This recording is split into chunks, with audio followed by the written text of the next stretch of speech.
And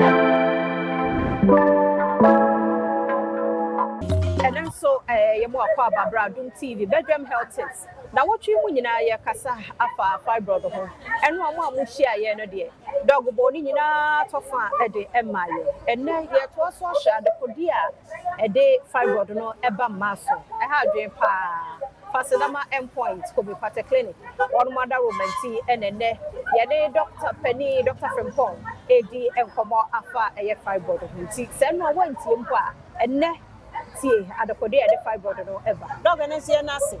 e da se pa adu abo ni nyina fibroid ne tofa na next year then the causes are fibroid na kasa the causes ankasa up to now it is unknown sir research been kire say ofa junction we so abehia fibroid na ofa ha obehia nemum ye woni ma bi a wo ya itime boa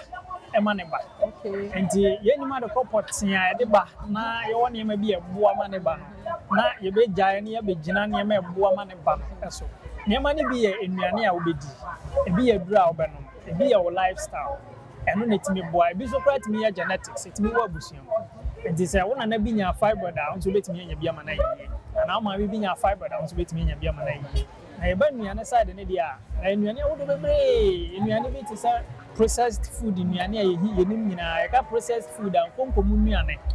ene nuane ayayagu sachet mu ni ade a wo store a wo to ya na wudie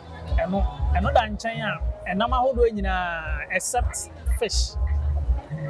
pizza sausage ne those mojanama onim nyina so oba yire no hudi a etimi boa emane fibroid etimi benini and fibroid ni ne ankasa ne ya na ejina oba hormones no so your hormones regulate your bansabu oba kofiato oba so be fanyi nsan saa no mani nyina so oba benya atenka for sex empo eni a oba be fu nyina your hormones regulate saa no ma no na se hormones ne be ye imbalance da na fibroid tai nyini ntem and your particular two hormones here tai ye very working on fibroids ma ebo ma ni nyin ntem eyipa the din kan estrogen and progesterone. So these two hormones they won you any be odi ebo ma na boro so ntem e bi na ye mojana ma me boss yi kosua enso so eka ho srade aduane a ye di anuane a ye kye ne bebre a ye di ene konkomu nuane ahodo bebre ene empo bensuo kubenso enye na mo ye say bensuo vitamins bebre but oye ohudia eboa aduane na nsuo ni nyina nsuo ni in particular nutrient bebre sin aduane no mpo ye di aba high kubenso boa ma obi pi eye normal etimi mane mo bebre na ye okay woni pedua no but e raise estrogen levels estrogen level no na say ekokoro so a o fibroid benyini ntantem nti say onye hu so o fibroid pe kubenso nya aduane e wo se wudi